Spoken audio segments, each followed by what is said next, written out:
Paris, kota yang sering disebut sebagai kota cahaya, terkenal dengan keindahannya yang memukau, romantisme yang tak tertandingi, dan budayanya yang mendunia. Tapi, tahukah kamu? Di balik gemerlap lampu-lampu kota dan pesona Menara Eiffel yang ikonik, tersimpan rahasia gelap yang jarang diungkap. Hari ini, kita akan membongkar sisi lain dari kota Paris, sebuah kota yang tidak hanya tentang keindahan, tapi juga tentang perjuangan, ketimpangan, dan sejarah kelam yang sering terlupakan. Siapkan dirimu, karena ini bukan cerita biasa tentang Paris. Ini adalah cerita tentang sisi gelap yang mungkin belum pernah kamu dengar sebelumnya. Yuk, kita mulai. Bagian 1. Biaya hidup yang sangat tinggi. Paris adalah salah satu kota termahal di dunia. Harga properti, makanan, dan transportasi sangat tinggi, membuat hidup di kota ini sulit bagi banyak orang, terutama generasi muda. Banyak penduduk yang terpaksa tinggal di apartemen kecil atau di daerah pinggiran karena mahalnya harga properti di pusat kota. Biaya hidup yang tinggi juga membuat banyak orang kesulitan memenuhi kebutuhan sehari-hari. Jadi, apa yang bisa kita pelajari dari sisi gelap Paris ini? Bahwa kemewahan tidak selalu berarti kenyamanan. Paris mungkin terkenal dengan gaya hidupnya yang elegan, tapi di balik itu semua ada biaya hidup yang sangat tinggi. Bagian 2. Masalah tunawisma. Paris, kota yang sering digambarkan sebagai surga bagi pecinta seni, budaya, dan romantisme, ternyata menyimpan sebuah realita pahit yang jarang terlihat di balik kemewahannya. Di sudut-sudut gelap kota ini, ada ribuan orang yang terpaksa hidup di jalanan, tanpa tempat tinggal yang layak. Mereka adalah para tunawisma yang menjadi korban dari ketimpangan sosial dan ekonomi yang semakin melebar. Berjalan-jalan di sekitar stasiun kereta Gare du Nord atau di sepanjang kanal Saint Martin, kamu akan melihat tenda-tenda darurat yang berjejer rapi di pinggir jalan. Di dalamnya ada keluarga, anak-anak, dan orang tua yang terpaksa menghabiskan malam mereka dalam dinginnya udara Paris. Mereka adalah wajah lain dari kota yang sering dianggap sebagai pusat kemewahan ini. Masalah tunawisma di Paris bukanlah hal baru. Setiap tahun, jumlah orang yang kehilangan tempat tinggal terus meningkat. Penyebabnya beragam, mulai dari mahalnya harga properti, pengangguran, hingga masalah kesehatan mental. Banyak dari mereka yang dulunya memiliki pekerjaan dan rumah, tapi karena satu dan lain hal, mereka kehilangan segalanya. Pemerintah Paris memang telah berusaha membantu dengan menyediakan tempat penampungan darurat dan program bantuan sosial. Tapi, upaya ini seringkali tidak cukup. Tempat penampungan yang tersedia selalu penuh dan banyak tunawisma yang memilih untuk tetap tinggal di jalanan karena merasa lebih aman atau tidak ingin terpisah dari hewan peliharaan mereka. Bagi para turis, masalah tunawisma ini mungkin tidak terlihat jelas. Mereka lebih fokus menikmati keindahan Menara Eiffel atau berbelanja di Champs-Élysées. Tapi, bagi penduduk lokal, ini adalah masalah sehari-hari yang tidak bisa diabaikan. Mereka tahu bahwa di balik kemewahan Paris, ada ribuan orang yang berjuang untuk bertahan hidup. Masalah tunawisma di Paris juga seringkali memicu ketegangan sosial. Banyak penduduk yang merasa tidak nyaman dengan keberadaan mereka, sementara yang lain berusaha membantu dengan memberikan makanan atau pakaian. Tapi, bantuan kecil ini tidak cukup untuk mengatasi akar masalahnya. Jadi, apa yang bisa kita pelajari dari sisi gelap Paris ini?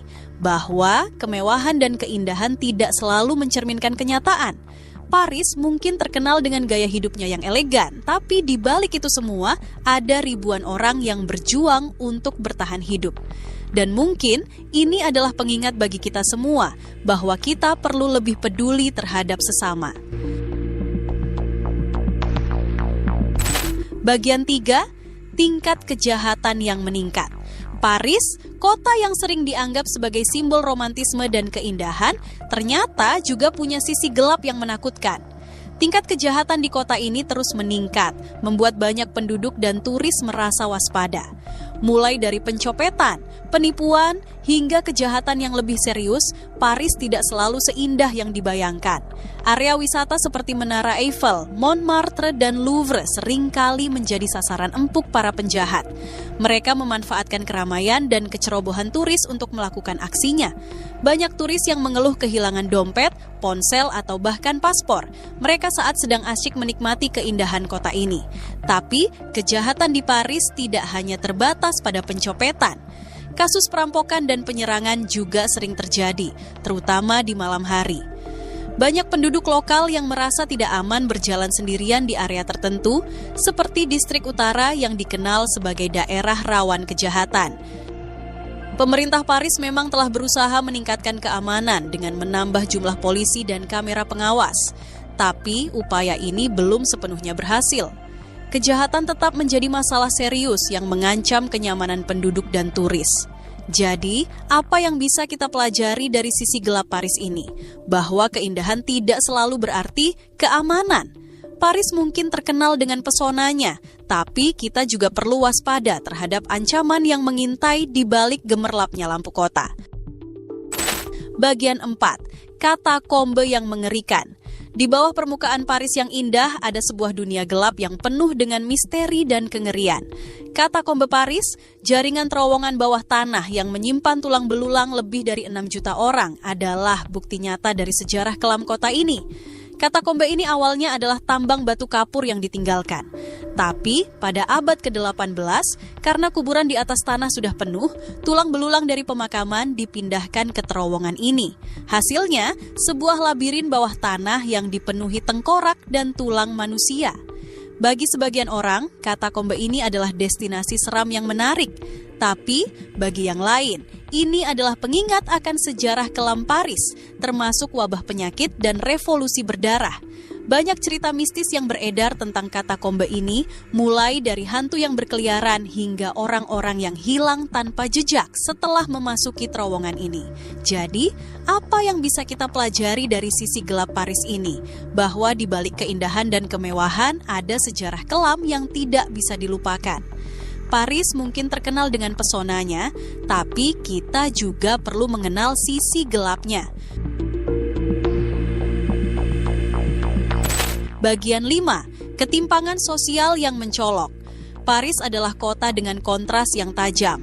Di satu sisi ada distrik mewah seperti Champs-Élysées yang dipenuhi toko-toko branded dan restoran mahal. Tapi di sisi lain ada daerah pinggiran yang miskin dan terabaikan. Ketimpangan sosial ini adalah sisi gelap Paris yang sering kali diabaikan. Banyak penduduk di daerah pinggiran yang merasa terpinggirkan oleh pemerintah. Mereka hidup dalam kemiskinan, dengan akses terbatas ke pendidikan, kesehatan, dan pekerjaan. Ketimpangan ini sering memicu ketegangan sosial, seperti kerusuhan dan demonstrasi. Jadi, apa yang bisa kita pelajari dari sisi gelap Paris ini? Bahwa kemewahan tidak selalu mencerminkan kenyataan. Paris mungkin terkenal dengan gaya hidupnya yang elegan, tapi di balik itu semua ada ketimpangan sosial yang perlu diperhatikan. Bagian 6, masalah pengungsian dan imigran. Paris menjadi tujuan banyak pengungsi dan imigran yang mencari kehidupan lebih baik. Tapi, banyak dari mereka hidup dalam kondisi sulit, tinggal di kamp-kamp darurat atau di jalanan. Ini adalah masalah sosial yang belum terselesaikan. Banyak imigran yang bekerja di sektor informal dengan upah rendah dan tanpa jaminan sosial. Mereka sering menjadi korban diskriminasi dan eksploitasi. Pemerintah Paris memang telah berusaha membantu, tapi upaya ini seringkali tidak cukup. Jadi, apa yang bisa kita pelajari dari sisi gelap Paris ini? Bahwa di balik kemewahan ada cerita tentang perjuangan dan penderitaan. Paris mungkin terkenal dengan keindahannya, tapi kita juga perlu mengenal sisi gelapnya. Bagian 7. Kerusuhan dan demonstrasi yang sering terjadi. Paris punya sejarah panjang dengan demonstrasi dan kerusuhan. Mulai dari revolusi Prancis hingga protes Yellow Vest baru-baru ini, demonstrasi ini sering berujung kekerasan dan kerusakan properti. Banyak penduduk yang merasa frustrasi dengan kebijakan pemerintah, terutama yang berkaitan dengan ekonomi dan sosial. Demonstrasi ini adalah bentuk protes mereka terhadap ketidakadilan yang mereka rasakan. Jadi, apa yang bisa kita pelajari dari sisi gelap Paris ini? Bahwa di balik keindahan ada ketegangan sosial yang tidak bisa diabaikan. Paris mungkin terkenal dengan pesonanya, tapi kita juga perlu mengenal sisi gelapnya. Bagian 8. Eksploitasi turis. Sebagai kota wisata, Paris seringkali memeras turis dengan harga yang melambung tinggi, terutama di area wisata. Mulai dari tiket masuk museum hingga makanan di restoran turis, harganya bisa bikin kantong jebol. Banyak turis yang merasa kecewa karena harus mengeluarkan uang lebih banyak daripada yang mereka perkirakan. Eksploitasi ini seringkali membuat pengalaman mereka di Paris kurang menyenangkan. Jadi, apa yang bisa kita pelajari dari sisi gelap Paris ini? Bahwa keindahan tidak selalu berarti kenyamanan. Paris mungkin terkenal dengan pesonanya, tapi kita juga perlu waspada terhadap eksploitasi yang mengintai. Dan itulah, teman-teman, sisi gelap Paris yang jarang terlihat. Kota ini mungkin terkenal dengan keindahannya yang memesona, tapi seperti halnya kehidupan, tidak ada yang sempurna. Di balik kemewahan dan romantisme, ada cerita tentang polusi, ketimpangan sosial, kejahatan, dan sejarah kelam yang membentuk Paris menjadi kota yang kita kenal hari ini. Tapi, justru inilah yang membuat Paris begitu menarik kombinasi antara keindahan dan kompleksitasnya. Setiap sudut kota ini punya cerita, dan setiap cerita punya pelajaran berharga untuk kita ambil. Jadi, apa pendapatmu tentang sisi gelap Paris ini? Apakah kamu terkejut atau mungkin kamu punya pengalaman sendiri tentang kota ini? Share ceritamu di kolom komentar ya. Jangan lupa like, subscribe, dan nyalakan bel notifikasi agar tidak ketinggalan video menarik lainnya. Sampai jumpa di petualangan berikutnya. Tetap explore, tetap penasaran, dan jangan pernah berhenti belajar dari setiap cerita yang kamu temui.